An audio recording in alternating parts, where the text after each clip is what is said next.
here, so I just want to see where I'm at. Get out of here. All right, welcome to, you just have to skip ahead in the video, the live stream.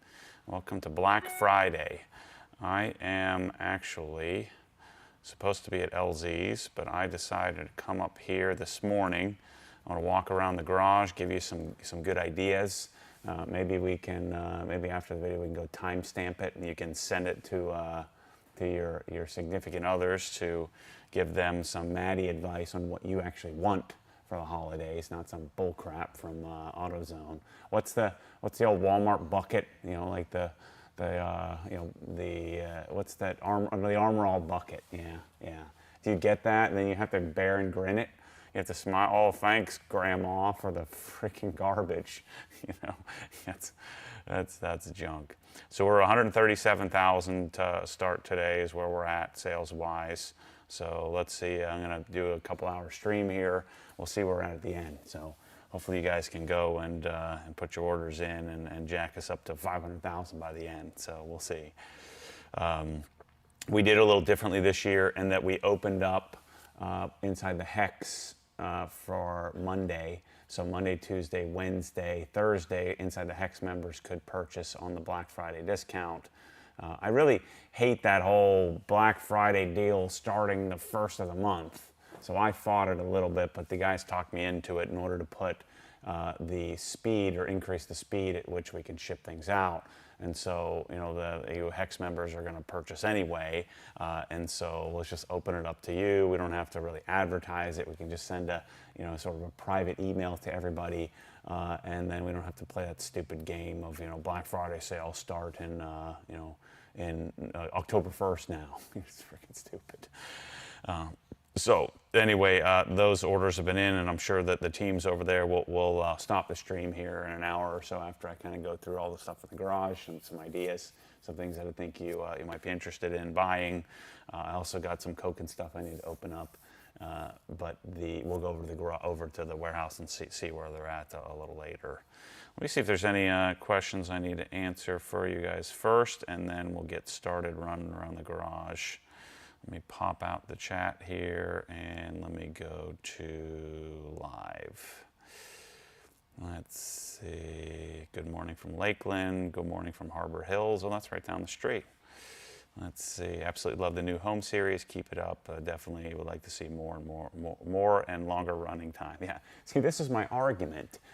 You know, people. You know, every other comment is, you know, you need to make it shorter.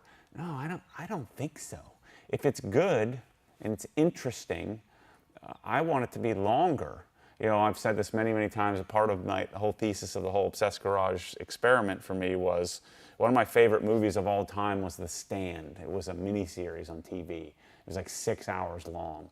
And I'm like, man, I wish it could have been longer. You know, and so that's always been my thing is that, well, what if there was a paragraph or two in there in between the construction that might have been something that could connect us. And so, yes, one could argue that, well, if you shortened it up, maybe more people would stay involved. But I think what happens is it's a natural weeding mechanism. It's like, you know, it's like Darwinism, where the natural selection of the dum-dums go away. Because if you value something, you'll always make time for it. You know, people argue, well, I don't have time to watch a whole hour-long whatever. So I don't buy that. You know, if you find it interesting, I bet you the people that say that have all kinds of wasted time in their life. And so I'm going to keep making them long because I don't want to cut out the good stuff in between. Marcelo says hello from Brazil. What's up? Let's see. Good morning from Scotland. Aren't all our guys from Britannia from Scotland? Yeah. So Sean and the whole team is from Scotland. Or not the whole team, but some of the team from Britannia that is doing the tile at Adam's house. We're about to go meet them there this afternoon. They're probably already there working. Let's see. Hello, placed my order last night. Thanks, Garage Fanatic. Appreciate that. This LZ series is going to be one for the books. Excited to see where it pushes OG. I'll make the hour drive down to see the new OG HQ once it's up and running.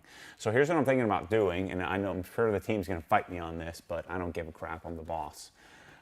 We're going to have an open invitation to when I first moved into the 322 building, the building right next to this one, the first part.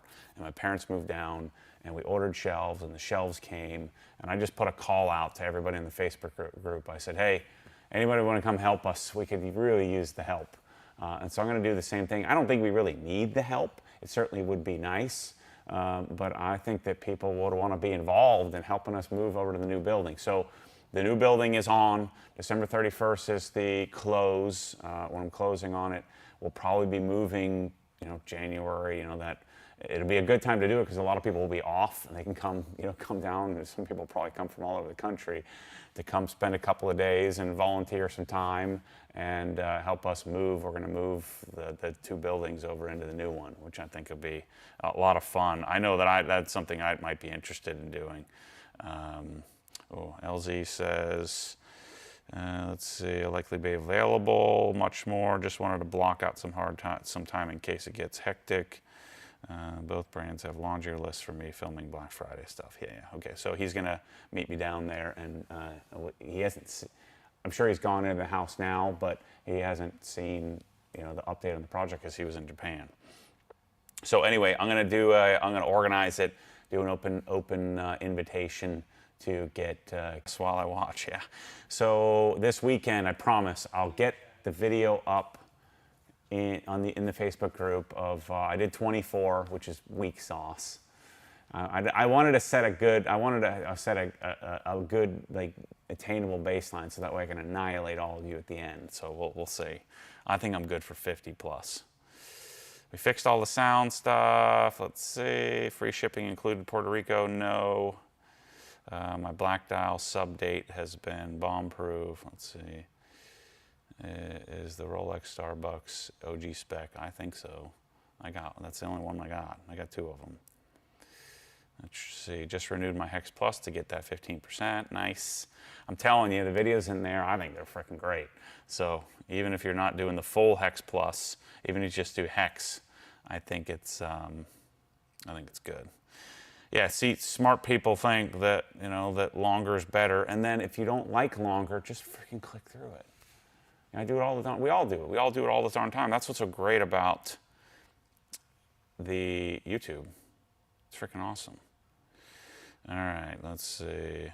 I'll be there as a standby paramedic in case things get sideways. I like that. Hit me up with a flight ticket. No, how about you get your own freaking flight and come down here? I'm not paying for everybody's flight to come down and experience. People should be paying me to come be a part of this. So. Any are tools, including the discount Milwaukee. I don't think Milwaukee is. Yeah, Milwaukee's not part of Black Friday because the frickin' margins are terrible.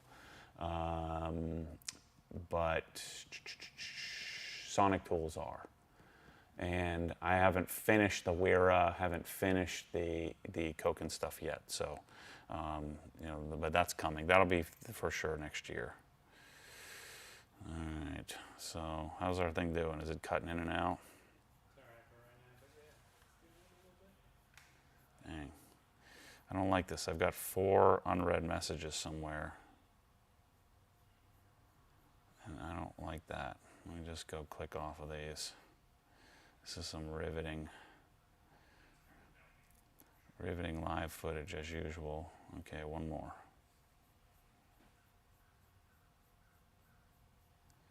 Somewhere I have an unread message in my messages. It is unacceptable. As Michelle's sister showed me, her email inbox was like 5,800. I almost had a heart attack. 5,800 unread emails. Like, how's that even possible? He's like, I don't have the time. So you think I have the time? Why does everybody think I have all the time? The only reason I have all the time is because I do the work to have the time. It's crazy. Okay.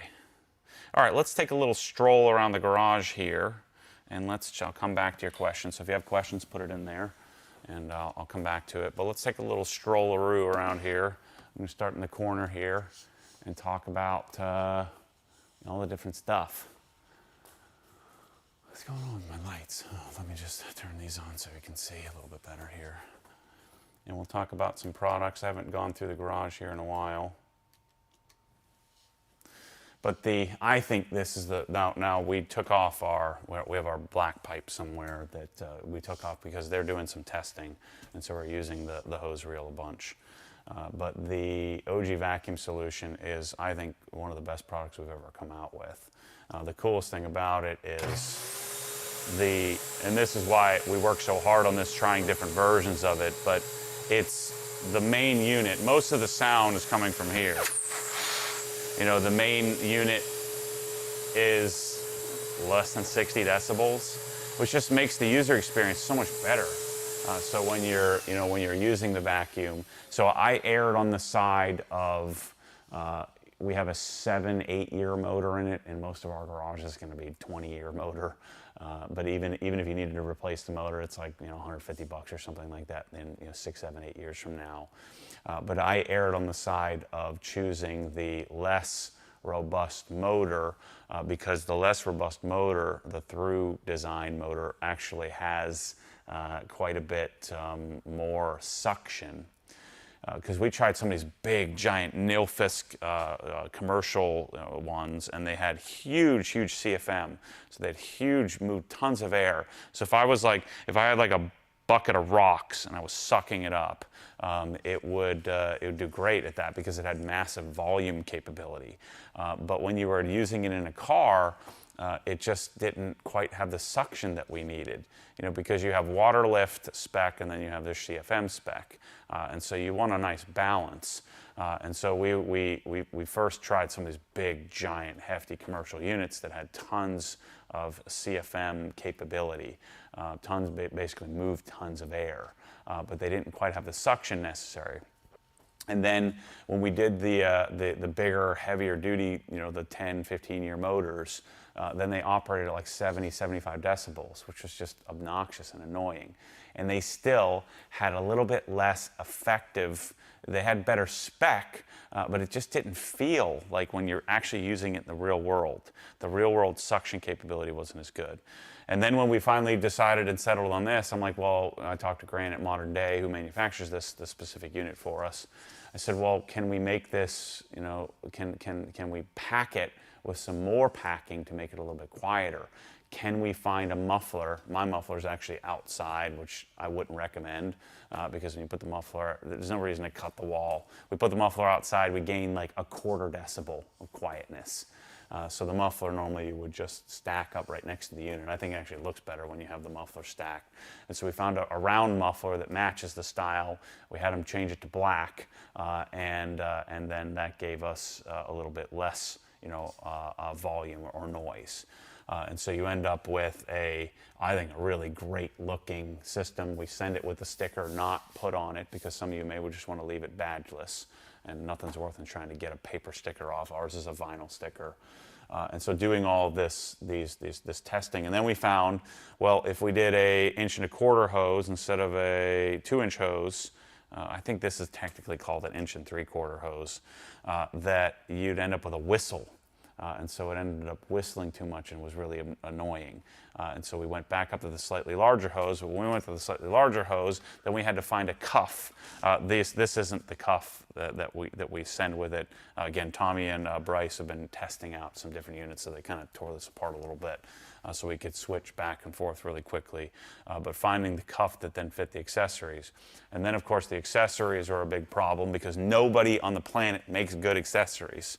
So we've got the best of what exists, but even these are like not even close to what we want long term. And so then this is a lot like pressure washing when we didn't have M22 14mm direct fittings. We didn't have fittings or male fittings. We had female fittings, but not male fittings.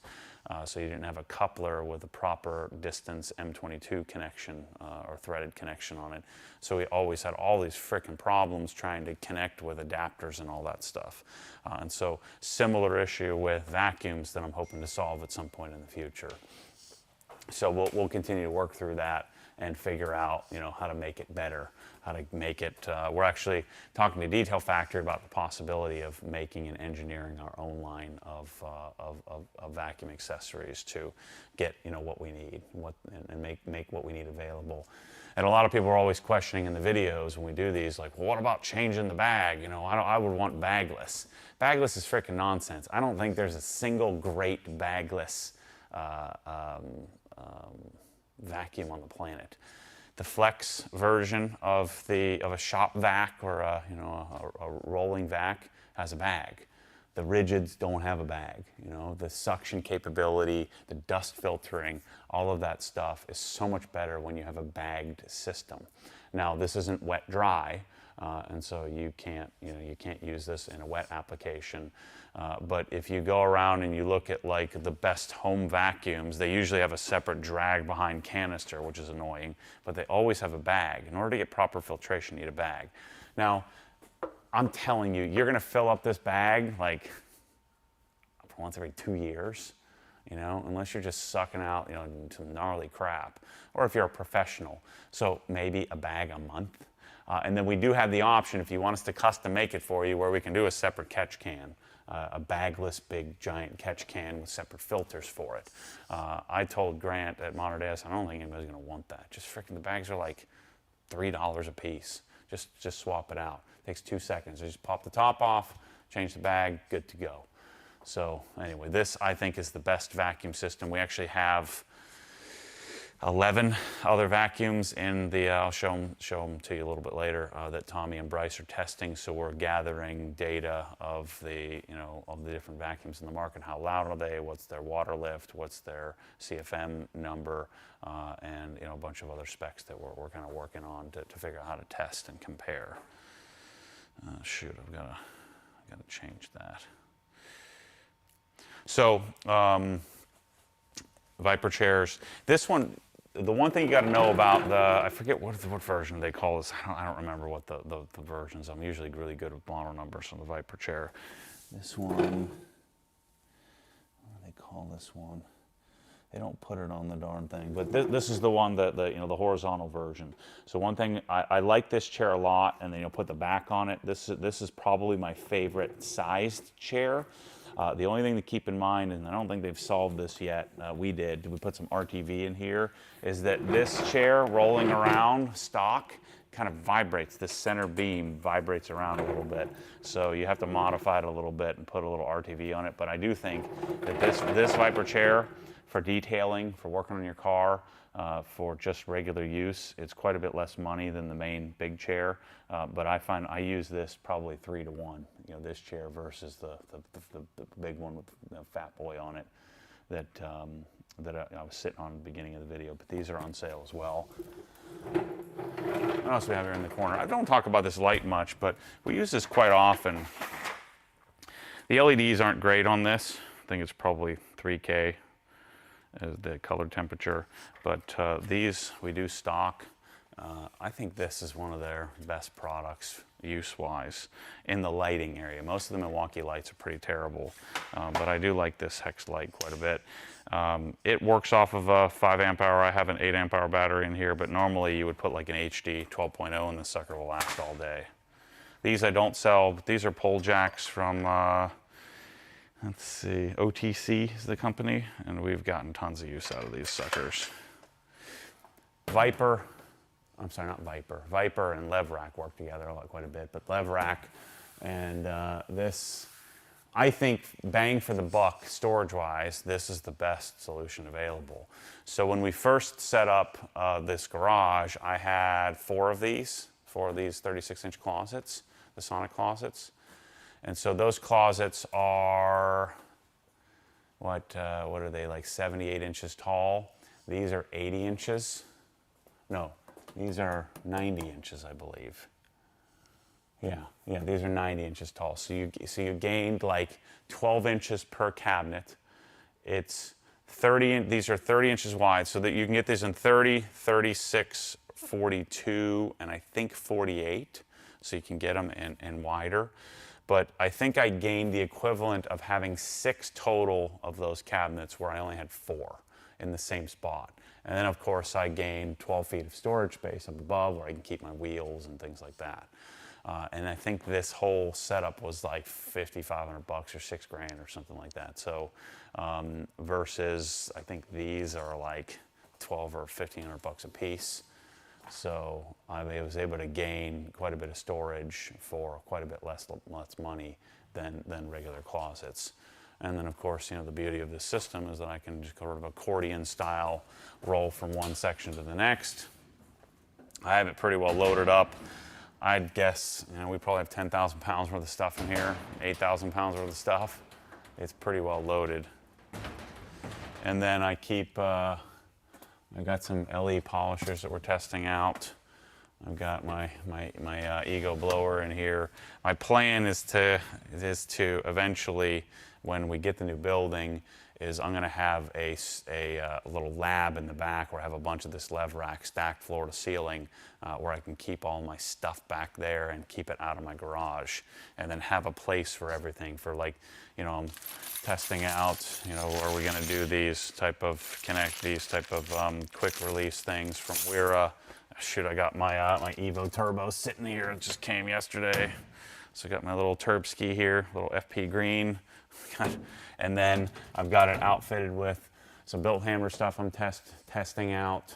And built hammer, I think we're pretty close to finalizing the deal, but I'd like to, we're going to be bringing in touchless and a Mac, and really probably, hopefully the whole line at some point is the plan here in the future.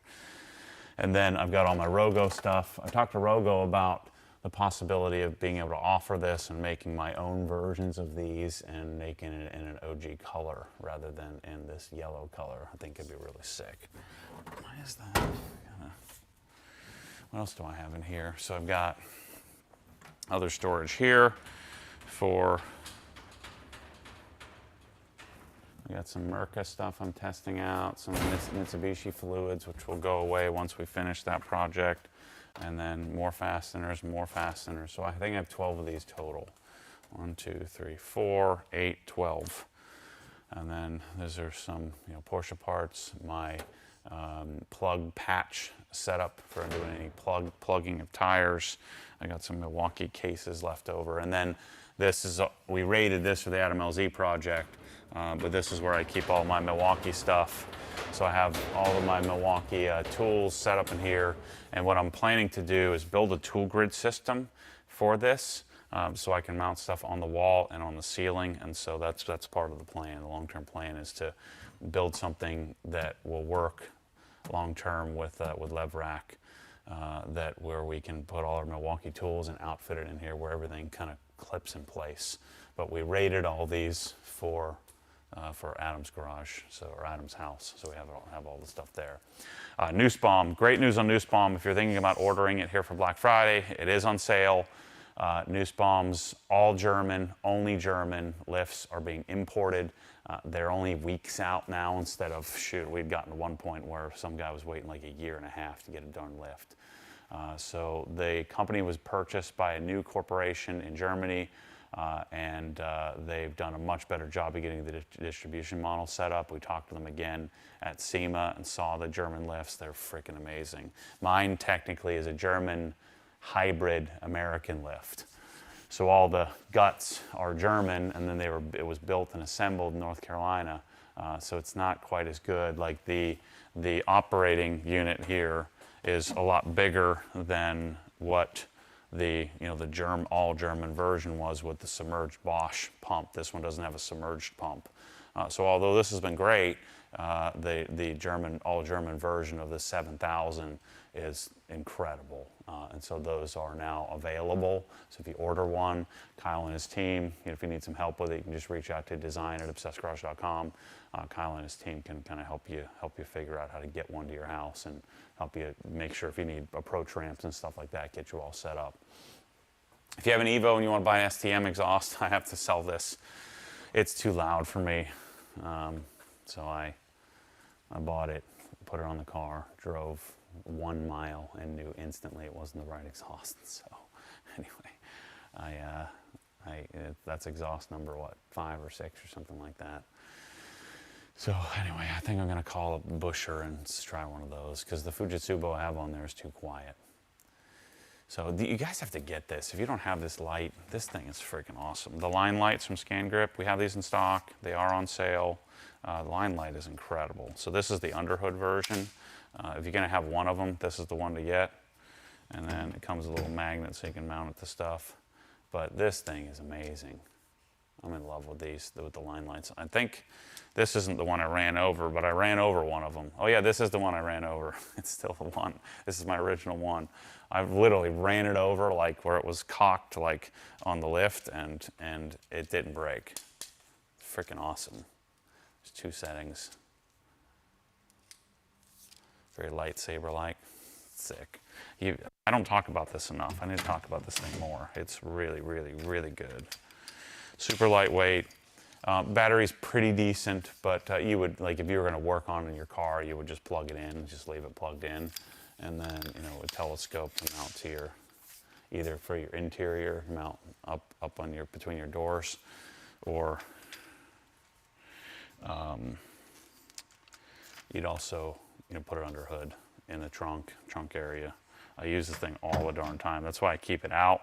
I don't put it away. I keep it, you know, a magnet set up right next to my stuff. So audio stuff, the audio packages are on sale. This is a great time to buy it, from all the way basic, advanced, ultimate. So the audio package I know can get confusing. You can always email me. I'll be monitoring my email all weekend while I'm at Adam's project, but you can email me if you need some help with the audio stuff. Again, my email is matt@obsessedgarage.com. The system in here is the dream. Core 59s, 2 core subs, a C658 NAD, you know, DAC. So this is the preamp. The amplifiers are in the speakers. You know, this is the dream system. The system at my house garage is a 5.1 surround system, which is kind of stupid, but I did it because I can, and because I love this stuff. I probably use it like 5 times, but I just like looking at it every time I drive in the garage, which is a common theme for me. I like looking at the stuff, accomplishing it, having it, more than I like using it. But when I do use it, it's such a magical experience. But you kind of work your way down from, you can do Core 59s, Core 47s, Core 7s, then you can go down to LYD, so LYD 48s, LYD 8s, LYD 5s. I use the LYD 5s, not on this desk setup, I have a different one here, but LYD 5s at my office at my house.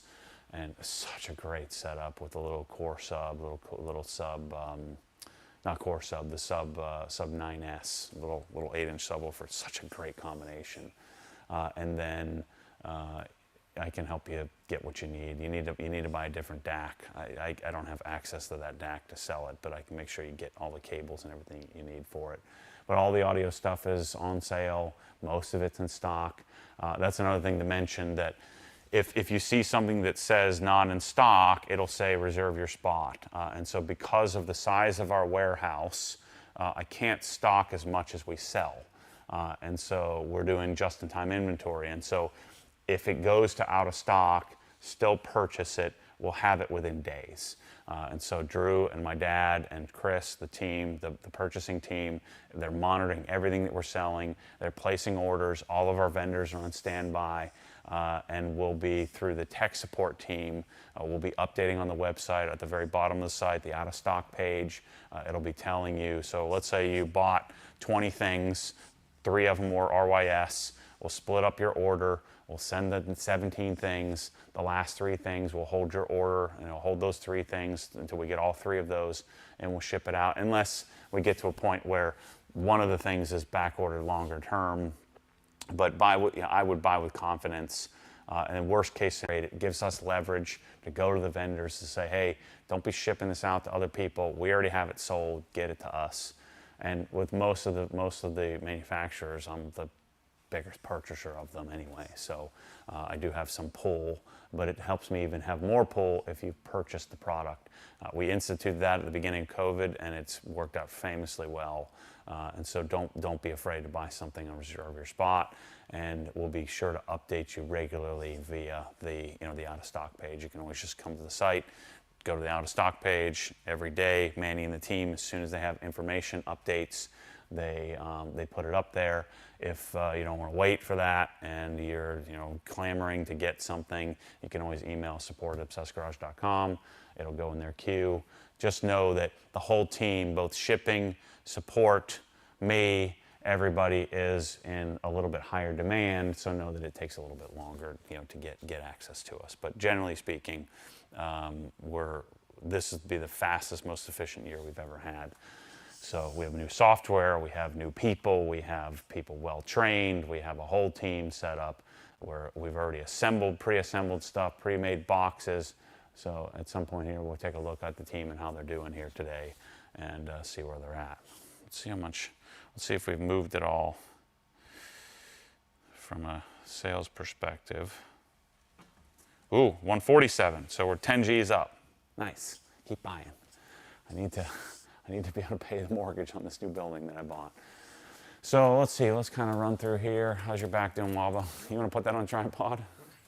Hey, good. Let's see, as we go through products, this is the new Halo V2, which I haven't quite tested out yet. I don't know if I'm supposed to show you that. Pretend you didn't see that. Let's see, I'm not using Bliss Deluxe as much anymore because I think if you're going to coat your wheels, you want to buy this. We have this in stock, Armor's wheel coating. It's really, really great. I'm using nothing but this, either one layer or possibly two if you have a daily driver. Of course, XOV5 and NCSL are the standard that I think are still my favorite coatings because of how slick, how they look, how they perform. I keep coming back to them and try other stuff, and I don't want to put anything else in my car.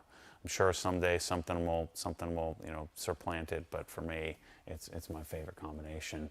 I'm still using the blocks. We have some promise from Meguiar's with their new little block thingy. I'm going to try to talk Marcus into bringing that one out separately. We'll see. Meguiar's doesn't do anything quickly. Of course, if you want the old standby, the old Power Lock Culinite, I can't tell you the last time I broke this out and did anything though. I think it was my speakers I put Power Lock on, but generally. Now that coatings are so much more accessible and easy to do, and they perform so much better now, I find myself using that less and less, but I can't seem to get rid of it in the store. Maybe we'll keep it there forever just for nostalgia. And then this, I end up using this a lot on all my exhausts, anything in the engine bay, Dr. Beasley's metal coat. This is a good thing to have in the drawer. You put it on your exhaust tips. It helps keep them from getting all black and also helps you clean them a little bit quicker. So I'd highly suggest grabbing a bottle of that if you don't have one. Another thing that you need to get, you need a Tornador if you have an air compressor, and then you need all these Prevost Bros. I think Mike grabbed one of these to take to Adams, but I think you grabbed two of them. So normally this drawer is filled, but these two, like having, especially if you have the Prevost couplers, I think you want the Prevost S1 version of their what do you call it, blower tips. We've been talking a lot about polishers lately, but all the polishers, I don't think the Rupes is on sale, so we skip over the Rupes stuff. Griot's Garage is on the sale, and this guy. Yeah. Every time I grab this, I do this weird smile, I'm sorry. But these are on sale, pretty light stock, so I don't have a lot of these. And they don't have a lot of them, and I'm sure everybody else is selling them now, which of course no one knew squat about this. But I would, if you're thinking about buying one on the sale, get it now, because I think there's a good chance they'll go out of stock and you won't get it by Christmas. So just keep that in mind. Let's see, what else do we want to talk about here? If you don't have one of these, we have these in stock now too. You want to get this is the Rag Company clay sponge. I've used this. I don't use the auto scrub blocks anymore. This is so much more efficient, works really well. It's a little bit bigger surface area, but I can still get in all the tight areas. So this for your decon claying, you definitely want this sucker. You do want to have some Tornador for sure in your cabinet. I use this all the time for wheel or for tires. Someday we'll convince them maybe to bring M39 back, but I still have a this is probably worth like $10,000 now, right? So M39 was the best for plastics, but and then the color lock system for your leather care. Go get the color lock stuff because it's something I think you'll need, especially shield. So you need leather shield and you need leather protector if your leather's a little bit older, and definitely mild and strong cleaner with their brush. So you definitely want the color lock brush. They made us a Obsessed Garage version, and then you definitely want where was my shield? Yeah, you want leather shield, and then you want the where's my cleaners? Cleaners are back here.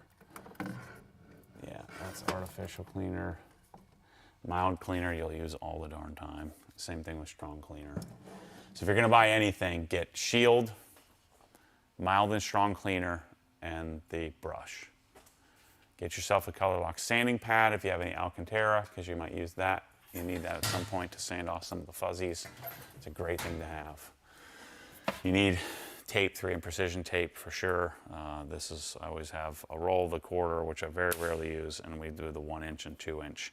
This is still the best tape to use for taping off a car.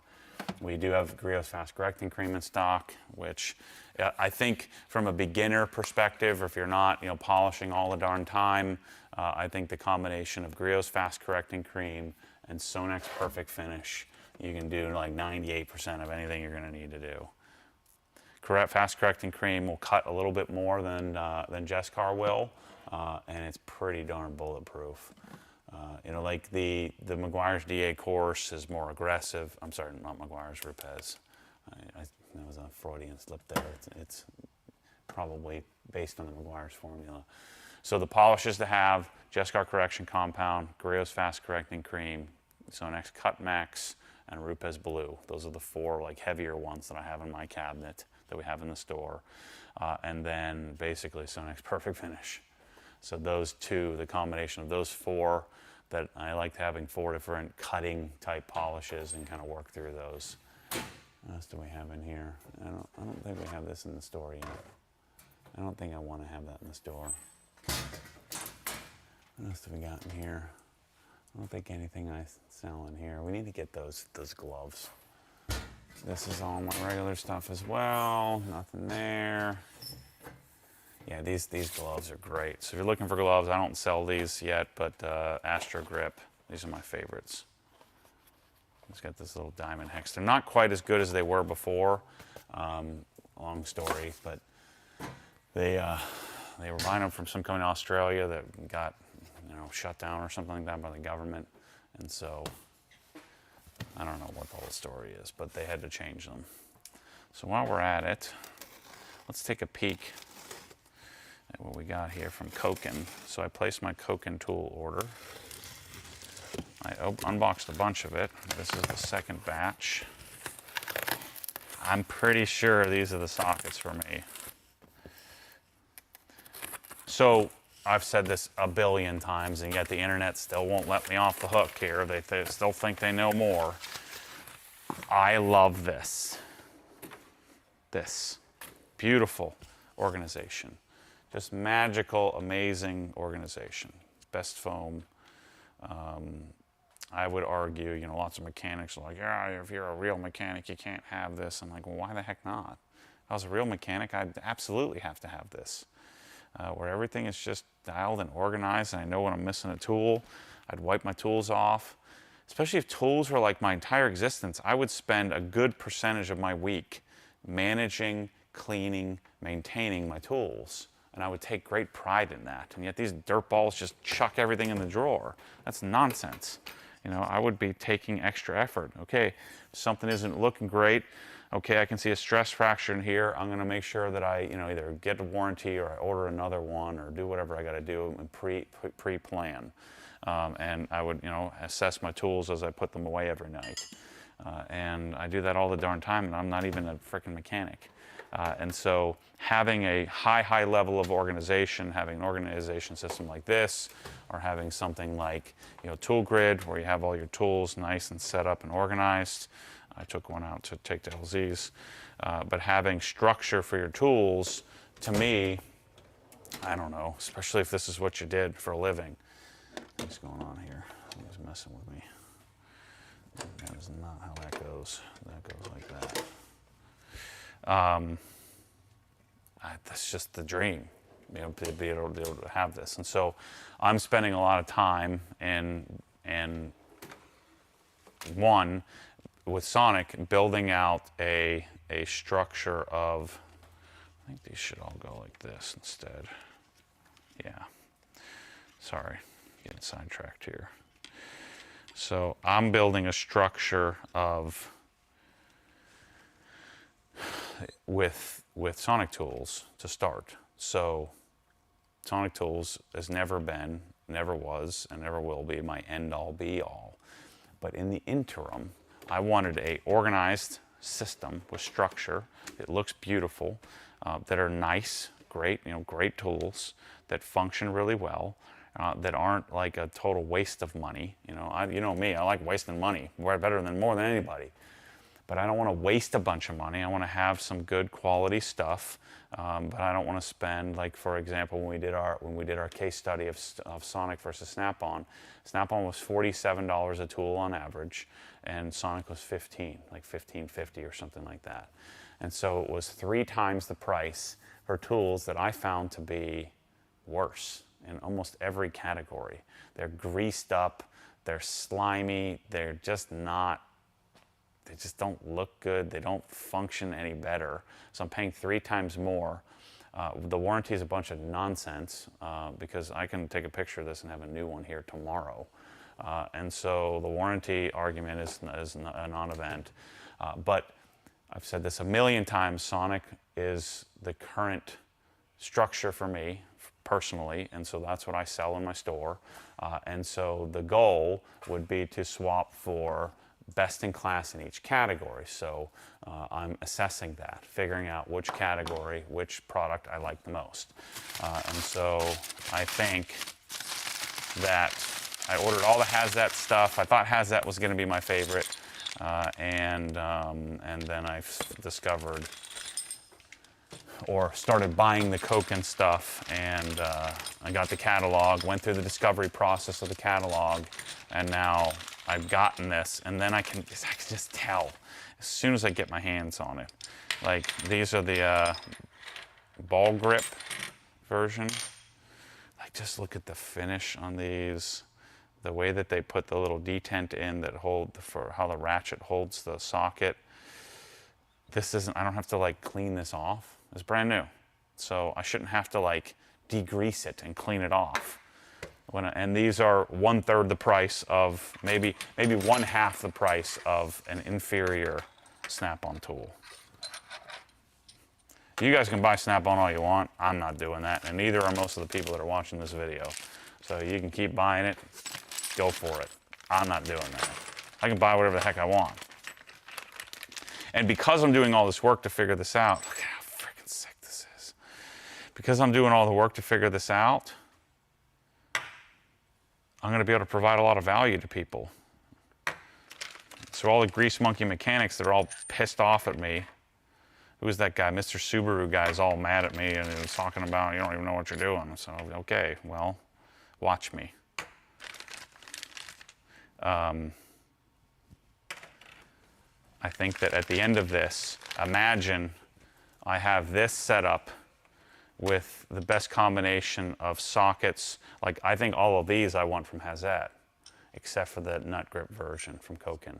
So I think I want to have all the Hazat titanium version, and then I have all of the various Cocon sockets, and then I think I like the Cocon ratchets, and then to have that drawer over there all designed and set up, have this drawer all set up with Knipex, and instead of having this with you know, the nice, okay looking Sonic stuff, I have this all set up with Stahlvilla. But as of right now, these are still, the Sonics are still my favorite ratcheting wrench. So having the various brands all set up, all structured, all done in one place. So maybe we'll come back to this and we'll put Mike on a tripod here, and I'll unbox all this and then put this the rest of the way together. But that's my philosophy and what I think that I'm headed toward with tools is to be able to make an amazing foam inlay setup of the best tools in each category, or at least the tools that I like the most in each category. And because of the time and energy and effort that I'm putting into this, and because most people, even the people that work for the darn companies, haven't gotten a full grouping of tools together like I am, even the people at Cocon or the people at Stallvilla, they're not as good at shopping as I am. And so I'm shopping the catalog to figure out what I might want, and then I'm overbuying what I will need, and then figuring out what do I need. And then I can share that same information with you. Yeah, look at that. So this is the Z series stuff. And the back drag on this, and the amount of play in this. The only thing I'm not in love with, so I love the handle, I love the finish. I just don't like this part. I know I'm nitpicking here, but I don't like that kind of, I know there's a reason for it because, I don't know, it's grippier, but I feel like I wish they had a little bit better, whatever you call that, switch. But that combination of how they have the little pocket in the socket, that's pretty legit, man.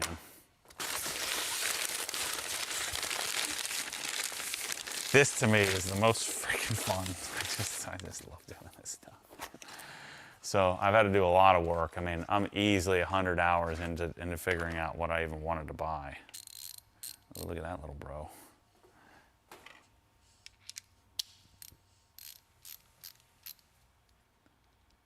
That's so nice. I think I like the ratchets with the ball bearing release. I don't know if I have any in here. There's a lot of ratchets that were on back order. Yeah, so here's the ball bearing release, or the push button release version. So when you put your socket on, I like that better than the push-pull version. I think this is it, people. I think this is the ticket. Oh, and then these are what I'm excited about. So, Wera, I bought them all. They had a version of this sort of the nut grip version where you put there's a little ball bearing in there so it'll hold the nut upside down, so as you're kind of pulling something out. So it has this little clip system on the ball bearing that allows you to hold on to a nut or a bolt. And the Weras were just kind of a little bit janked. I just didn't like it. But these guys, they make the best wobble as well. They make the best. Yeah, look at that. I just like the fit and finish of this. Is freaking beautiful. It's right there, made in Japan. Just precise. The finish is awesome. Man, it's so good. All right, let's keep rolling. Here's Bryce's new. I can't talk about this yet. Bryce's new paper towel holder. It's going to be like $7,000. We'll see how it goes. This is something that I think I see this a lot. I need to spend some more time on this. This is for Adam's master bedroom.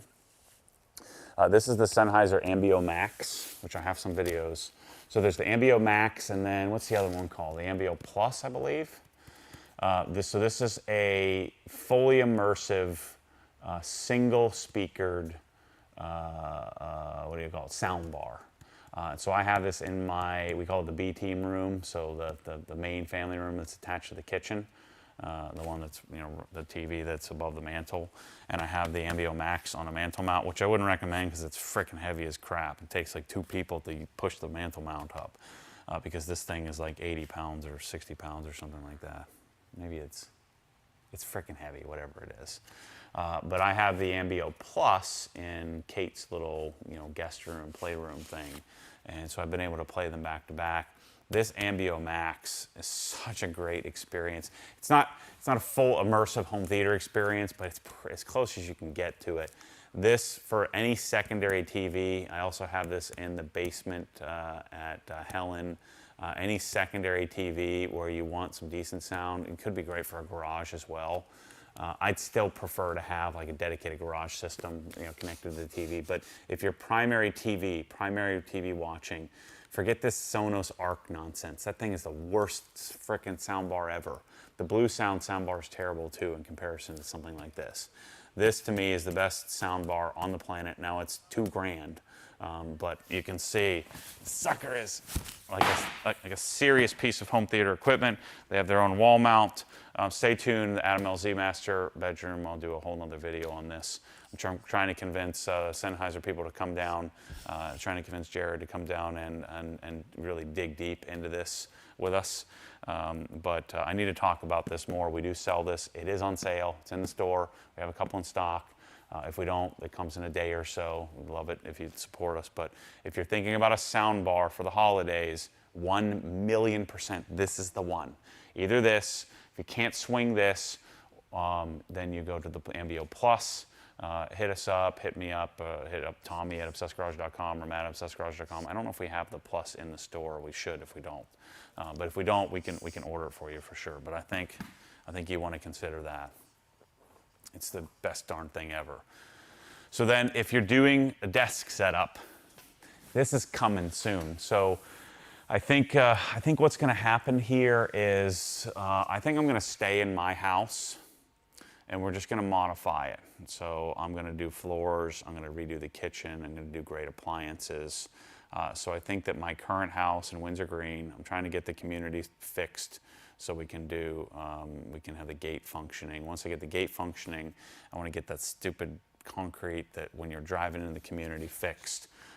And shoot, even if I have to pay for it my darn self, I may end up just doing that. And trying to get the HOA to kick in, everybody kick in and get it done. But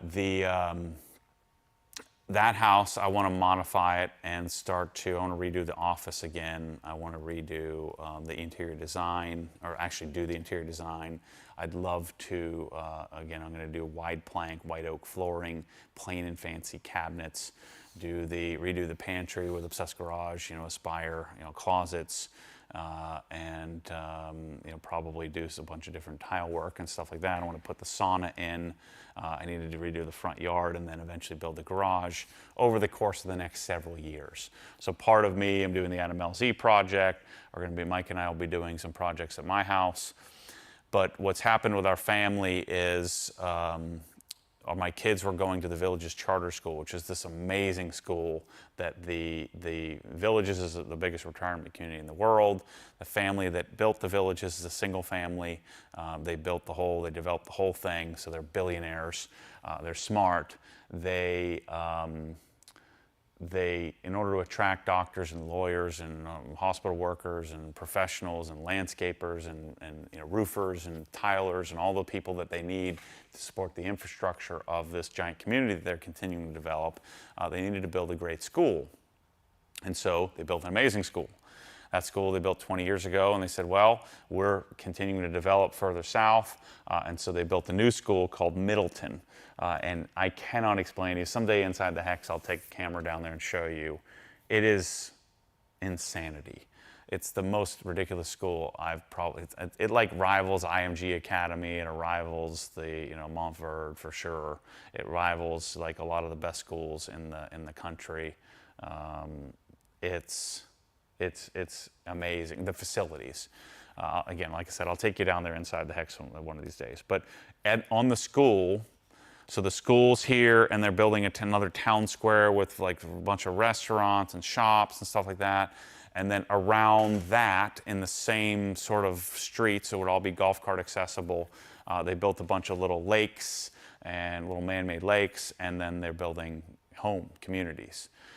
Now, the houses there are not OG spec. The biggest house they have is 3,600 square feet. They don't allow you to, for example, you can only do a 36-inch range.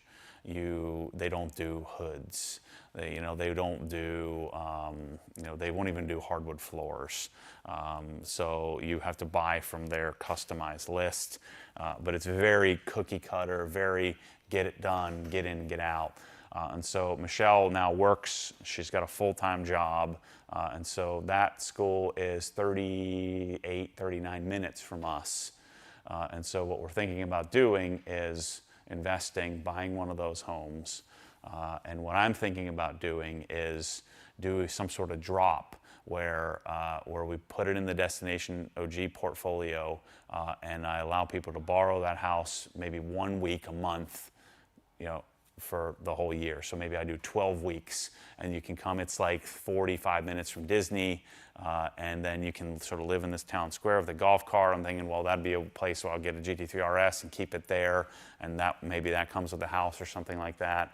And so 1 week a month, so 12 weeks a year, we have that house, in the Destination OG portfolio, so some people can come. Maybe we schedule it where, you go to dinner with me one night, you come spend a day with the OG crew. We set it up where, you go to Universal and Disney, you do whatever you want. And maybe you can go, Mike will make you some stir fry or something like that. We can have it set up. But then we get that house for the other times of the week when Michelle's in volleyball season, and some nights we'll just stay down there. So I'm thinking about buying a house there, and then we'll have a whole nother grouping of projects where all that cookie cutter crap, we'll pull it out, we'll do plain and fancy cabinets eventually, and we'll continue to develop, we'll redo the lighting system and share that whole process and be able to continue to market and talk about and share the products. And so it's going to give me an opportunity to build another desk and set up another office. And we already have the desk systems available, so if you need some help with the desk system, I was just helping my friend Doug design one the other day. I spent a lot of time on this trying to figure this out. And so you can hit me up, matt@obsessedgarage.com. I'll help you design the system. Right now, this is my current favorite audio system for a computer. It's the NAD. This is the D3045. So this is an actual amplifier. So it's basically like a Blue Sound power node, but with USB-C connectivity and controllability from your computer. So that's connected to a pair of Evoke 10s. You can do Emit 10s, you can do PSB, P3s. I think this thing's $900, so that's an expensive start. But most of the DACs, most of the audio interfaces that are available for the computer really don't function very well. The Universal Audio one that I have in here, if anybody wants this, I'll sell it to you dirt cheap. It's just sitting here. It's a freaking $600 thing. But it was always crashing the darn computer and just not great. It's really, if you're going to be doing recording, guitar recording, audio recording, stuff like that. I'm not doing any of that. I'm just listening to music. And so the plan long term would be to be able to sell the audio systems, and then I probably would never sell the computers. But to sell an umbilical cord that's set up. So I have a PC system, I have a Mac system, and then I sell basically an umbilical cord, and we sell you the different types of desks. I have a few companies that I've been talking to about making custom desks. And so the desk is set up, and we basically have a wire loom that clips into pre-drilled holes, and so all your wiring looks like my wiring where you can't see it. This obviously wouldn't be the setup. This is my garage setup here. But we do the tops, we do the frames, we do the pre-drilled, we set up wire loom so that you can just plug everything in, and you don't have to be a wizard with wires like Bryce is, and you can end up with a really clean looking desk setup. And we can set it up for, okay, this is for this system with this type of computer and these type of monitors, and maybe I don't sell the computer or the monitors, but we make a recommendation: buy this monitor, buy this laptop, buy this stand, and then buy our package with the desk and everything, and we ship it to your door, and you can set it up in a few hours instead of shopping for the next 10 years, buying and trying and failing like many of us have done so much. So that's, I think, where we're headed. For now, if you want me to help you design it, help you set it up, I'd be happy to do so. But just know, most like this desk audio system is, what did I say it was, like $6,500 or something like that. So we can do it for, we can do some lesser, do lesser speakers, do not as crazy of a subwoofer. You need the bass NAD thing. But there's a couple of different ways we can set this up. I think you want the isoacoustic stands, and then this, of course, is the the Apple monitor, which certainly isn't necessary. You want to tripod it up and let me answer some questions? Shoot.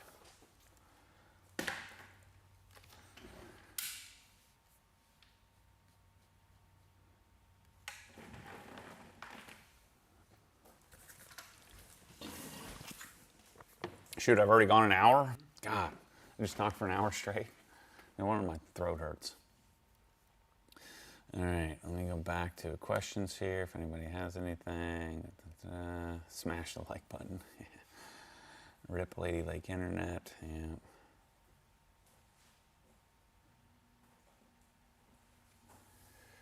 Let's see, Maddie, what happened? You used to never wear your Omega, and now you're wearing a Rolex with watch winders in your closet. Yeah, I don't know, I'm getting into it. So what I realized is, my Omega is what, a 44 millimeter? It's just too big. It's not as comfortable. Like 41, 40 millimeter, Rolex is so much more comfortable. So I'm trying to get used to it. Let's see. How much for the bottle? $11.39. And I'm keeping it. That's the only one I got. Let's see. Not that budget means budget here, but I plan on buying a polisher. What's the best bang for the buck nowadays? I will only polish one of my cars. Yeah, I mean, this is from Ralph Medina. I think that the griots would be a good combination. Get the 5-inch and the 3-inch, and it's hard for me because if you're looking, you don't really value the process, then you can save yourself a bunch of money by just doing something that's decent. It's just really hard for me to do that. Mondo asked, did you order the titanium set? So he's talking about the Cocon titanium set. I want to. It's like $3,800 for like a single ratchet and a few sockets and an extension. If I become a Cocon, legit Cocon dealer, I'm going to ask them, they need to give me one of those. So I want it just for display. Yeah, so I have a full titanium set. It's like $3,800 for this little thingy. It's pretty cool. Well, remind me, we'll go into the Rousseau and the Lista boxes here in a minute. Yeah, the Cocon stuff is, I know lots of people have been using Cocon for a long time. It's not like some new thing. But the problem I have with Cocon right now is that, I want Cocon in beautiful foam. And so putting that foam together has taken Sonic a long time to figure out exactly how to make it look the way they make it look. There's lots of companies that all these people send me, hey, Matt, you need to do this foam. And I see it, and it just always looks so janky. Like, it needs to be dialed, and so that's going to take a whole lot of time to figure it out. But yeah, Gabriel L. says waiting for OG Spec outfitted toolbox. That's the goal. That's what I'm working toward. It's going to take me a while. Yeah, Facom is interesting as well. I may head down the Facom path. I didn't really like most of how the Facom stuff felt, but it's been a while since I've played with it. Let's see, if you're doing a one-step, would take longer. 5-inch is a good all-arounder. Yeah, I think you're right. Let's see, I need a one-click desk audio solution that includes everything. For now, just email me and I'll tell you, just tell me how much money you got to spend on it, and we'll get it set up for you. Let's see, pulling the trigger on the G15. My pockets won't commit to cordless yet. Yeah, I mean, that's understandable. And, the cordless is nice, but we've been just fine until now doing corded stuff. Have you ever considered an E39 M5 project car? Not really. That's Waba's spec, E39. I never really wanted one. I did detail one and spent a lot of time. My old mentor boss, Jim, had one, and I sold it for him. So I polished it and kind of dialed it in and sold it. So I just can't get over the wood trim and the old, yeah. What watches are you looking at right now, and what brands do you dislike? I really don't dislike any brands. I just only like one, Rolex. I do like Omega, but Omega is not really a good store of value. The beauty of Rolex is you're storing value, right? I'm taking money, putting it in a watch. I get to enjoy the watch, and I'm not going to lose a whole heck of a lot of money on it, very likely. So my list is long and expensive. Let's see, I made a list. I try to hide this list from Michelle, because on my computer, my iMac is set up. Oh yeah, it's called data analysis. it's the data analysis questions is the title. Because when you see the title and note, it says data analysis. I think she's already seen it though. But I want so the GMT Master, I want a Sprite. Even though I'm left-handed or right-handed, I'd like a right-handed. I think it'd be cool just to have one. So that's a 126720. VNTR is the model. I want a root beer. but not the stainless root beer, not the gold version. I want Pepsi. I want the white gold Pepsi as well. I want a white gold, the current white gold, what they call Cookie Monsters, the Smurf, which is a Blue Dial black face. And then I want a white gold Smurf with a Blue Dial blue face. Hulk, I think Hulk is top of my list right now. I want just a regular Submariner black face date with the date on it. T4, so I want a flat fork Hermit. I'd love to have that. A Panda, so that's a Daytona, a black Daytona, all black Daytona, and an Explorer. So that's 1, 2, 3, 4, 5, 6, 7, 8, 9, 10, 11, 12, 13. I have the Batman, and I have the Starbucks. So that would be a lot of monies that I don't have. So we'll take it 110. Well, maybe I'll sell, I'm going to sell the E36 and buy 10 watches or something. So we'll see. Yeah, so that's what I'm thinking about at the moment. Let's see, any other questions before I get back rolling through here? Oh yeah, more questions coming in. Let's see. Yeah, this is funny. J Farm says Village is the STD capital of Florida. So what happened with that? I've explained this many times over the years, but there was an article, and I think the Orlando Sentinel, that a doctor was interviewed. This is in like probably 2003 or 4, where the doctor had said that there was a higher incidence of venereal disease per capita than average. And so then people extrapolated that and said, well, everybody in the Villages has an STD. And that's been the running joke for many, many years, which it was like a pull out of context, blown out of proportion, and then it just became this rumor. Because old people don't have to, protect themselves from having kids, right? And so they're just raw dogging it. And so the doctor basically said, hey, look, this is what happens when you do that. And so then the Villages has this stigma of being the STD capital of the world. But that's where that comes from. Let's see. Did the rinseless wash bundle get taken down? I don't know. Maybe. Matt, when's the next episode of LZ Project? What do you think? Probably be Monday? Yeah, we won't be filming. Yeah, so it'll be. Yeah, probably. Well, what I'm going to do is I'm going to try to get Wash and Talk on one of Adam's cars up Sunday. So I'm going to have Tommy and Nick come down. I'm going to shoot it and try to edit it that day and get it up. Yeah, so then, next vlog episode. So probably, the next episode will probably be Monday. Matt, happy Friday. Hope you guys had a great Thanksgiving. Same to you. Yes, we did. Used the Merca that you gave me when I picked up the Sonics box yesterday. Oh, this is Jeff. Jeffrey said, this thing is amazing and smooth. I told you. Anybody who gets the Merca, I'm not frickin' making this up. Ever going to do anything with a Golf R? Probably not. What did you eat for Thanksgiving, or did you just work to stay busy?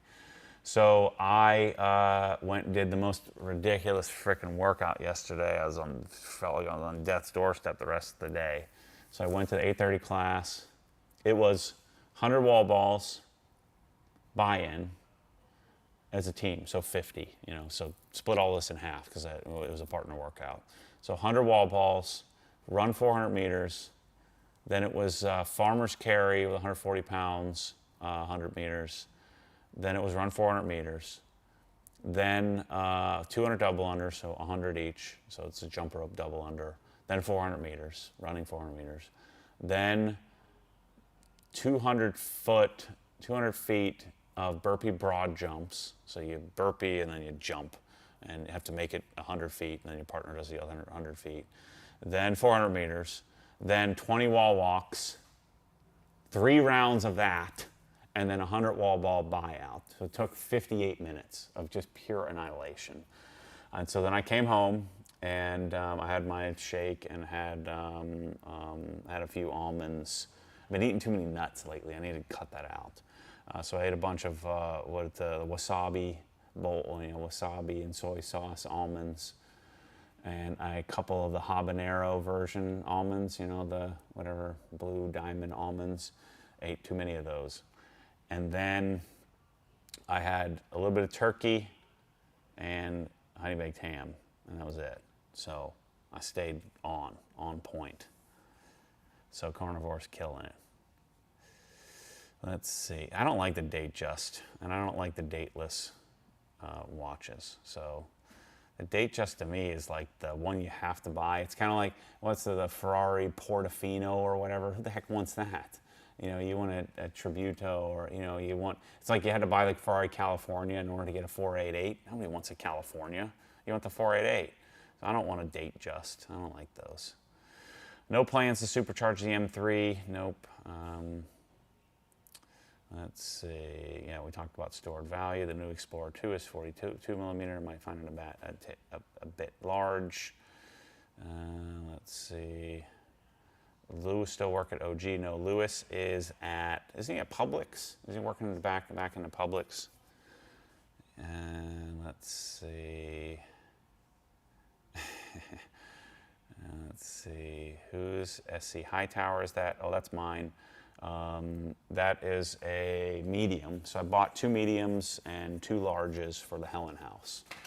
So the Hightower has to get debadged and coated with a cage, a little water bottle cage I put on it. I bought a Envy water bottle cage, and so that's a medium that will go up to Helen House that people can use when they go up there. Haven't seen you use the tire mounting and balancing machine. Have your mounting skills improved? Yes, they've improved a ton. There was a mistake I was making with the pusher. You have to grab the pusher and walk it, and I wasn't doing that. And so now I can change out. I can do a set of wheels and tires in 45 minutes maybe now. If I really hustled, probably less. CJ says, what equipment do you recommend for a garage gym? I typically go CrossFit, but days I can't go, it'd be nice to have equipment. I'm Rogue or bust, Rogue only. So Concept 2 on the rower, Concept 2 on the ski erg, Rogue for the air bike, and then all Rogue stuff. Rogue rig, Rogue barbell, because I think Penlay went out of business. Penlay was my favorite barbell. I like the Rogue high temp. So they're made by High Temp, I believe in Canada, High Temp bumpers, and then you can't go wrong with all the Rogue stuff. So I buy everything from Rogue Fitness. All right, let's take a look at the toolbox. Let me show you this, and then we got to go over to the warehouse and see how they're doing over there. Ooh, this thing here.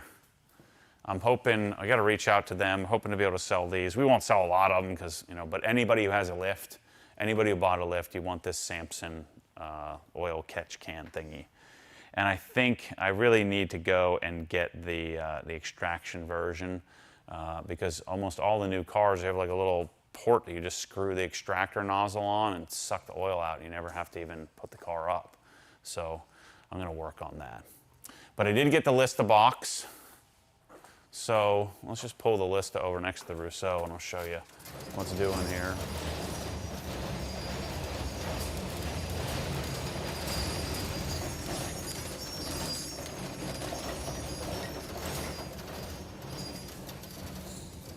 This color, I like this color a lot. The red has grown on me a bit too. So the casters, I've got some work to do on casters. I think I'm gonna go aftermarket and do my own frickin' casters. But Rousseau has a quiet version that we may do at some point, to try out. But both of these casters, I don't like either one of them. I didn't like the casters on the Snap-on either.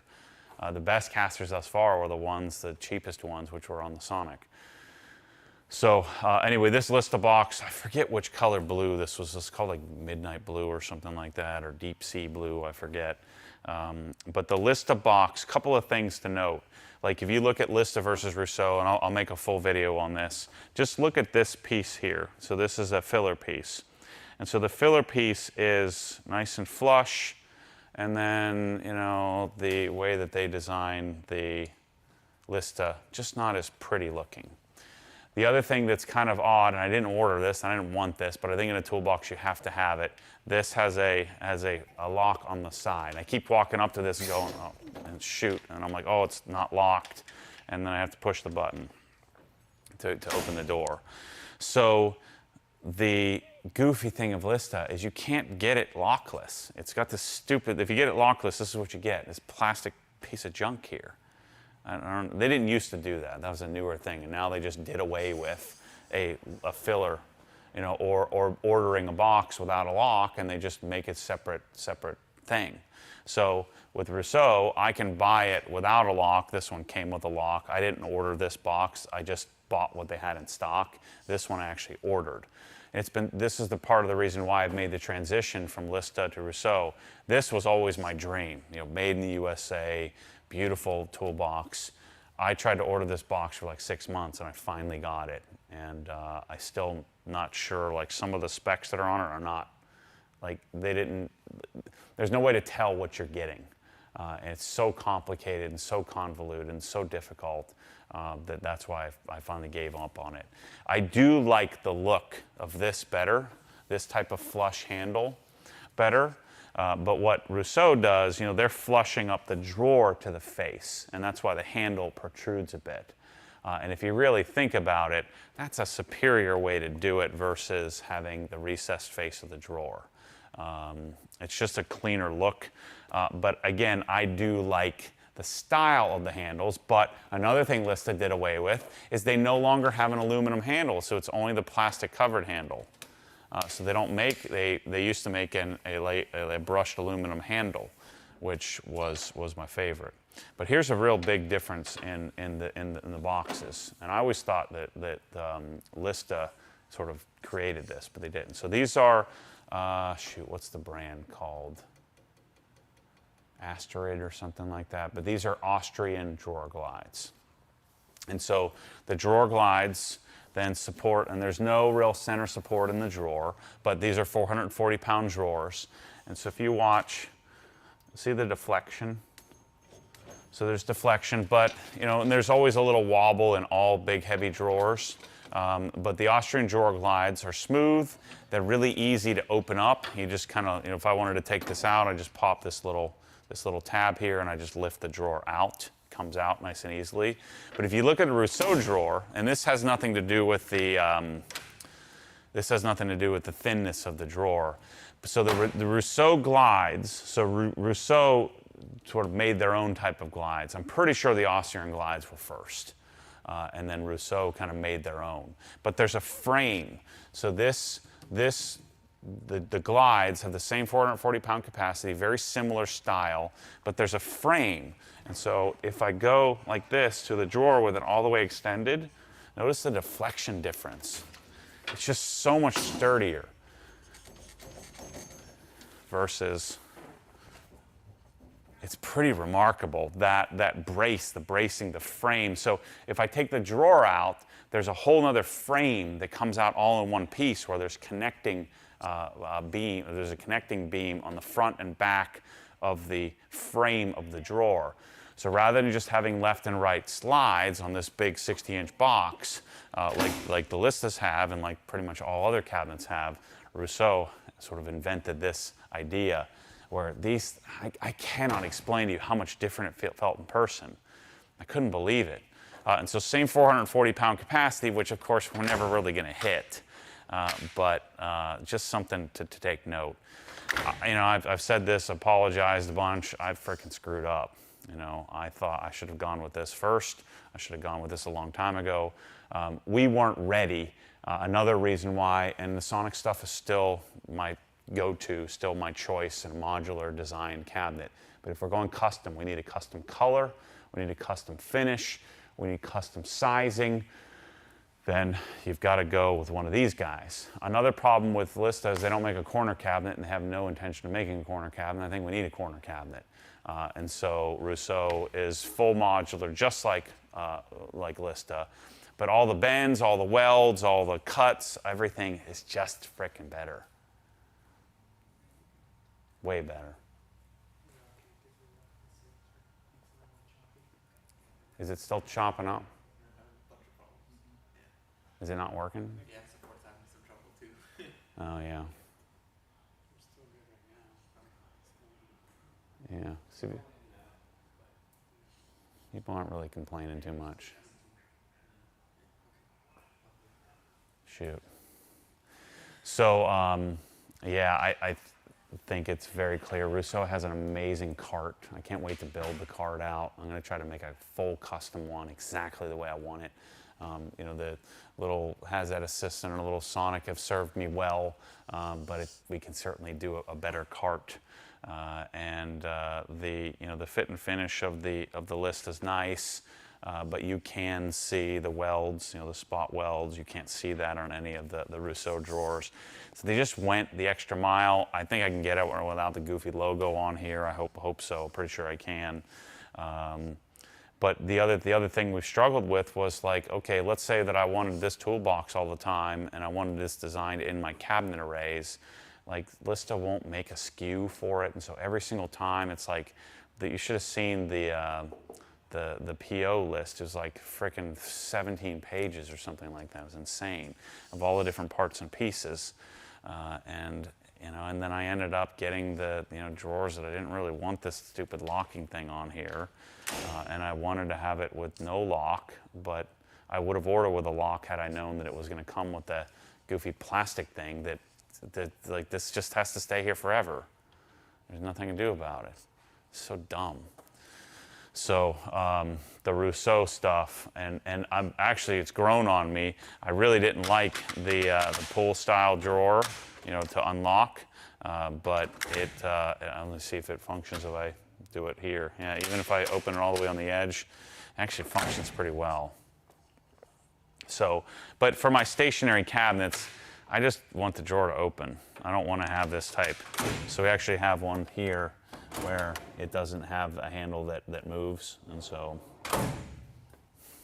the top is better. They make their own tops.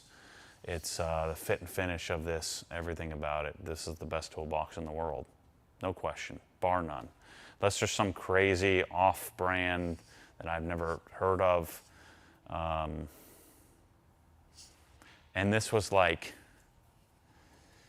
$5 grand, $5,500. I think it was less than the Sonic. Now this one's a little smaller, not quite as tall. So let's say at most, if you bought the biggest version of their box, fully loaded up, it's like $7,500 versus double that for a far inferior Snap-on box. Not even frickin' close. With fit and finish like no other. I want to get their quiet casters and put it on this thing, I don't think there's anything better. So anyway, I'm going to load this one up here with likely Wera and Cocon. So this is the first Cocon stuff that I had gotten. So this was the first batch of Cocon stuff. But their wobble extensions are incredible. Oh, wrong size. So most wobbles, as you try to like put it on something and then it always pushes in. Like the way that their wobble snaps into place.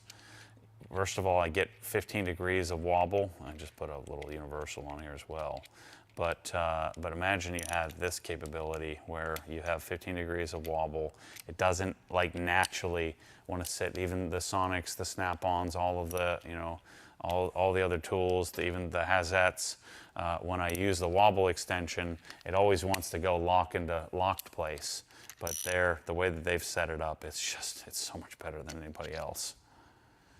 And then they have the low back drag. Man, look at how clean that is. This is it for me. I love this handle because it's comfy, it's grippy, but it's not going to get all greased up and dirty. You can easily wipe that off. Man, I like this so much. Yeah, but only Z series ratchets, but not. We don't have to do just Z series sockets. So those are all the extensions. I got some long extensions, some wobble, some non-wobble, some of these universal type joints, some of their version of a universal. Look at this. This is like a double. Imagine you did a wobble. What is this? So you did a wobble. You can get in some gnarly curved areas with that sucker. Look at that thing. That's pretty cool. So lots of cool stuff from Cocon, and then I just started throwing all the tools in here, but I'll grid this all out. Look at these. These I'm excited about. And they sell very easy to get, just little plastic, because these things get jacked up. So they make it so that you can very easily swap.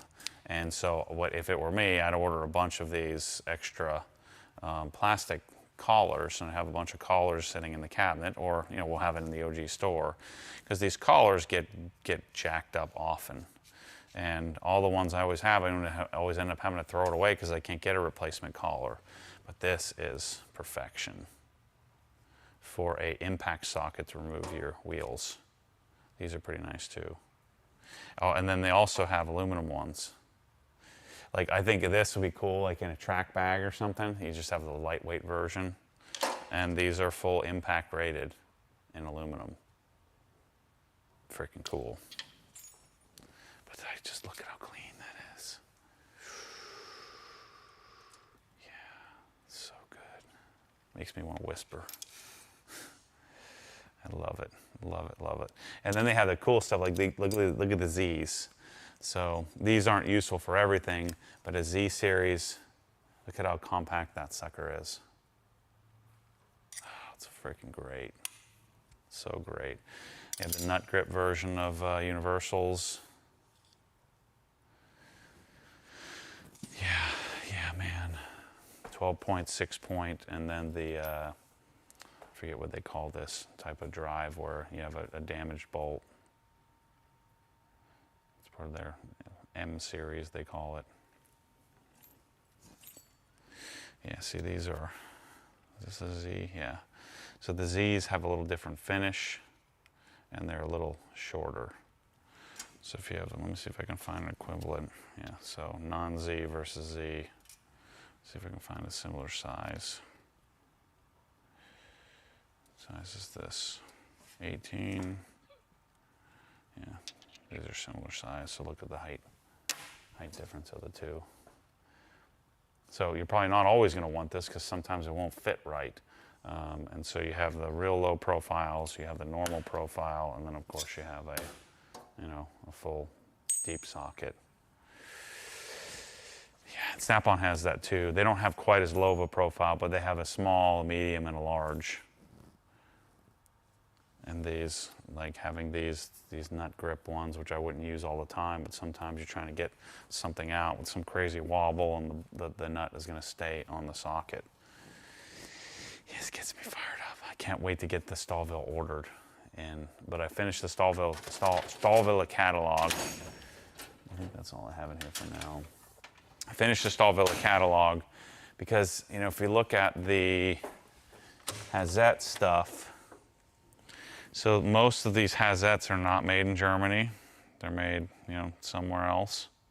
And if you look at like the fit and finish of these, I haven't screwed any of this stuff down yet.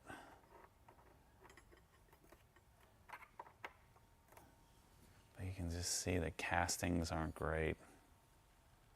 this is made in Germany, but a lot of them aren't. So it kind of defeats the purpose of the German tool. So I don't like these nearly as much as the Stahlwelle stuff. These I do love. I love this kind of titanium coating finish. And I think these will fit well still on a Cocon socket or Cocon ratchet. Yep. I think I could get over not having the same finish just for these, because I think these are probably the best version of a, like a Allen or a Torx or an M triple square or something like that. This is clearly not the stainless, even though the stainless kind of useless, but the stainless is designed, you're really only supposed to use stainless when you're using a stainless screw, or stainless fastener, I should say. But having all the different blade sizes, sometimes you can put the ratchet on. These Craftform 900s are ones that you can hammer on, so you can hammer through. So I, have in the various sizes. You can see I have a Craftform 900, and then having like the serrated tips is pretty awesome. I don't think there's any way I'm gonna try to become a PB Swiss dealer, because I think I'd like the PB Swiss Allens the most. But I know a lot of people love the PB Swiss screwdrivers because of the precision of them, but I don't know, the handles and the serrated tips and stuff really get me going. I think these are the ones for me, and I think it's some combination of this set here. This is narrowed down from 517 screwdrivers to 68. Yeah. So the rest of this toolbox is, we've got the more has that in here. That's the metric setup. And then, what did I do? This is the Nepro stuff, which I like a lot. I just think that the ultra high gloss, ultra shininess, I think I'm bought into the Cocon version. Those of you who told me I would like Cocon were totally right. And then I do like the Hazette ratchets. I just don't like the handle. These are 80 tooth. But what the Cocon people were telling me about is oftentimes the way that the back drag works on this, oftentimes it'll skip the tooth anyway. So it's kind of pointless to have any more than 72, but they may just be telling me that because they have 72.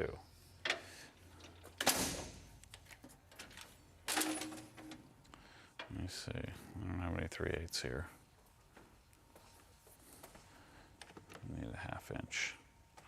So I think the all black handles are the 80 tooth. Yeah.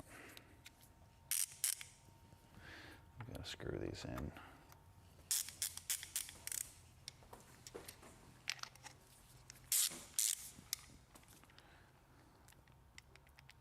So there's quite a bit more play.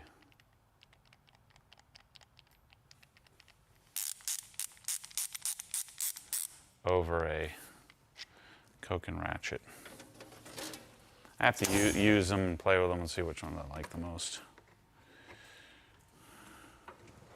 I think I have one more drawer here is all my sockets. I do like this matte finish. It's the internal matte and the kind of contrasting finish. But I think that the Cocon sockets are the ones for me. There's nothing special about these. They're just okay. So the KWS is also on sale if you're thinking about doing that. So here's where you do the KWS. If I own a detail shop,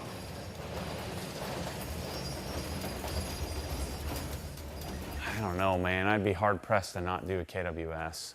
The disadvantage to the KWS system over doing dual Krenzlas is the inrush or the current that it or the pressure that it maintains. So it'll pressurize the line and hold it at like 3,300 psi. And so every time I pull the trigger, there's a lot of feedback, there's a lot of kick. But technically speaking, if you're looking for, bulletproof, full commercial, run this thing all day, every day. It does have a 30-second time delay, so it doesn't, turn off like you would want it to with an auto. So this red box is a time delay rather than a direct pressure switch. So the time delay runs 30 seconds. So you pull the trigger, you release the trigger, it runs for 30 seconds, then turns off. Whereas if you did dual Krenzels, dual 1322s, you have a couple of advantages in that you have redundancy of pressure washers. So if you're a detail shop or you're a high volume place where you're doing lots of cars, or you're like like a collector studio or something like that, or collector facility, and you're gonna have people using it all the time, having two 1322s is cheaper than this, and it has redundancy. So if one of your pressure washers needs to go out for service, you're still operating, just not at full flow. Two Krenzels also gives you 4.2 gallons a minute instead of this one does 3.3. So you get more flow. You also don't get that full, it doesn't maintain such high pressure in the line. But technically speaking, when you're running two Krenzels together in parallel, you could end up with potential cavitation problems in the future. It's really not designed to do that. Where this is designed, this is a 20 millimeter head. So the plungers are 20 millimeters. And so this big old electric motor is designed to be a frickin' tank. Now, if you do have to send this in for service, I can't imagine trying to ship that. It's going to cost you $800 to ship the darn thing to have it serviced. Whereas if you have the little guy, it's just a little bit more efficient that way. So, but these are on sale. I think what is it, $3,500, and so you're going to save yourself. If you're inside the hacks, you probably want to go become a member and save yourself 15% on it. I don't think this one qualifies for free shipping though, because it goes for $8. You need to swap a battery. More to come. We're getting closer. This is our prototype version on our DI system. Buckets are on sale. I did make the transition to the Griot's foam cannon. I think you want our Perfect Detail USA collaboration here with the Mosmatic plugs or Mosmatic couplers. This is the new shortened version of the Mosmatic wand holder because we shortened it because when I take my wand off and I put it in here, I can still reach it. Whereas on the original one, I had to kind of try to pinch my fingers and pull it out. So although it looks a little stubbier, it's a lot more functional in this current. It's also a little easier to fit, in position. So when you have the gun and wand on it, doesn't look quite as cool because the other one, the gun sits down in it. But on this particular setup, you want it this way so I can put the wand in, holster the wand there by itself. But those are in stock and are on sale as well. Same thing with full pressure washer packages from the KWS all the way down. We do have dual Krenza, dual AR setup. You can't do dual actives, it doesn't work. So we have the dual, you can't do dual cartridge either, it doesn't work. And so we have the full, duals, we have singles, we have custom install, we've got the portable. Remember the K1122 is on sale, double on sale. So it's $127 off. And then you can do 10% off on top of that and free shipping on it. So hopefully I don't lose money on it. And then wait till you see what we have coming for air compressors. Just some freaking crazy. If you watched the SEMA video, you probably saw it, but there's some crazy stuff we have coming. Press-all bottles are in stock as well. I don't have any update on the squeezable bottles, but early next year, press-all should be fully vetted. Stainless tips, new plunger head, so it should be good with alkaline stuff, and squeezable bottles, and then hopefully gallons following shortly with pourable spouts. And then we will be fluorinated with labels that stick, and so full press-all solution coming. If I'm interested in them, I'm not going to wait for any of that because you can always buy the stainless tips, you can buy replacement heads and stuff in the future. I still think, even in its current form, I want either blue or translucent bottles. I'm going to set up my whole array of detailing chemicals so I'm going to have a matching bottle. I'm not willing to wait for any of that stuff, and so I don't know that I would if I were you either. This whole setup is what, 200 something bucks. You know, buy some extra tips, buy a few extra heads. That way you can kind of service them and replace them. But eventually we're going to have a full matching lineup. It's going to be amazing. Microfiber's on sale as well, so all the microfiber stuff that I keep in my cabinet here is also in stock and available from the Rag Company. All the new Griot stuff, interior cleaner. I'd grab a bottle of interior cleaner. Make sure you get the GFX. We'll probably run out this weekend and it'll be over. I bought 90% of what's available, and so we do have quite a bit of GFX, which is the Christmas version. I'm telling you, my garage still smells like it from washing the Evo this weekend. It's freaking cool. So let's take a little break, and then let's go talk to the guys in tech support. We'll talk to Kyle and the design team, and we'll talk to Bryce and Tommy and see what's going on with the creative side, and then we'll run over to the warehouse. And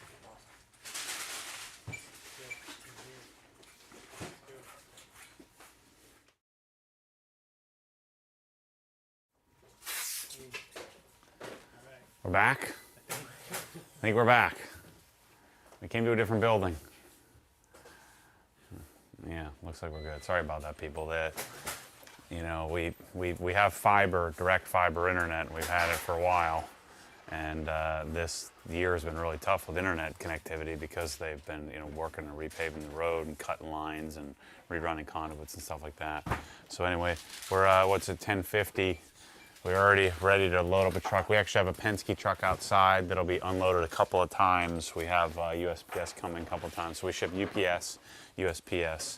So UPS rented a truck, put it outside, so we'll be able to fill up that truck. So this is the first load of this morning's orders. We're at, let's see, what did we start at? What did I say? 140?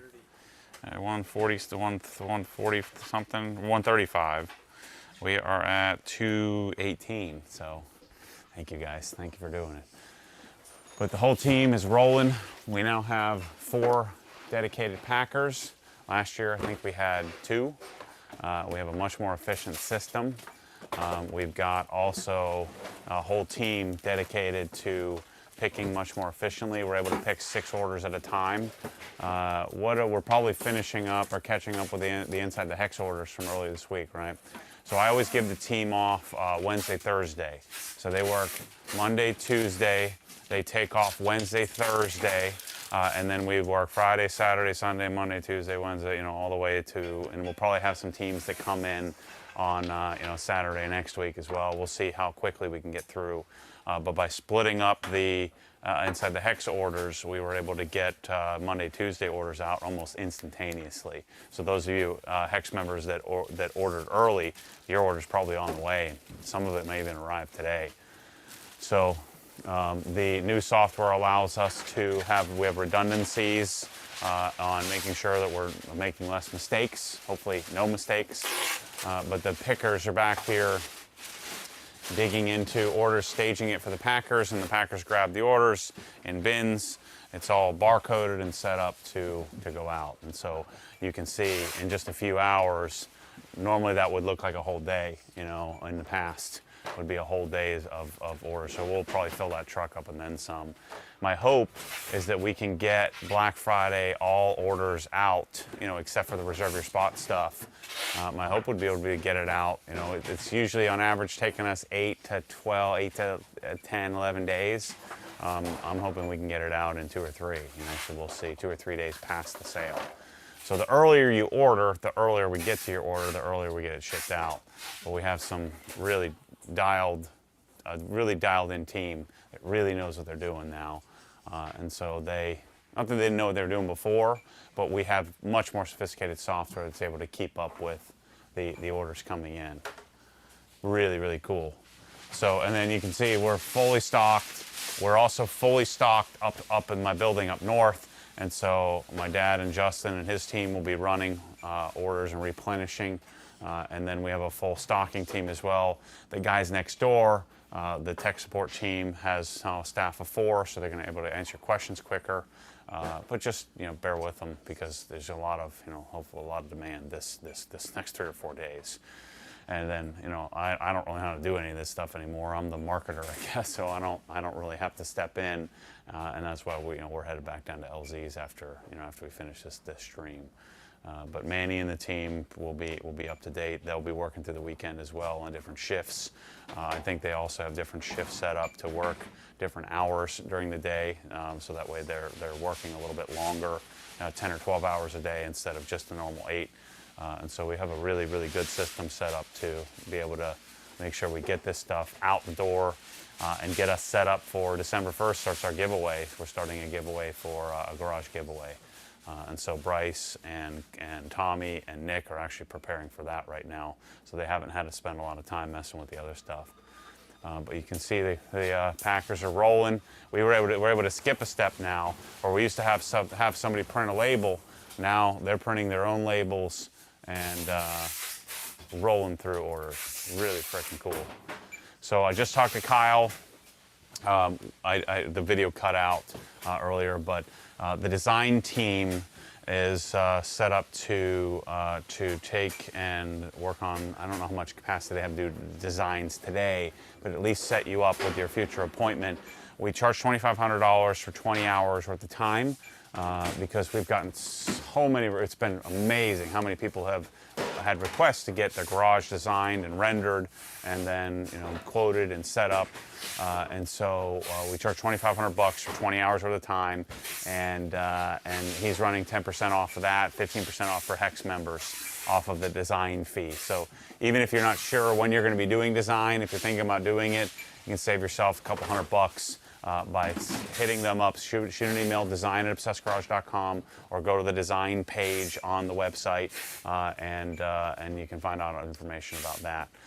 And then, like I said, if you need questions on support@obsessedgarage.com. If you had questions about audio stuff, just give me a little time.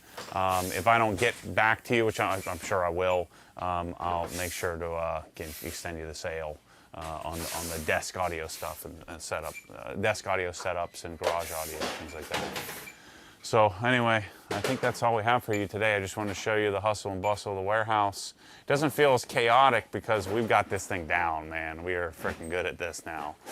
Continued improvement, continued pursuit, continued chase of making the process better. Just wait until I get our new warehouse. We'll be moving in first week of next year.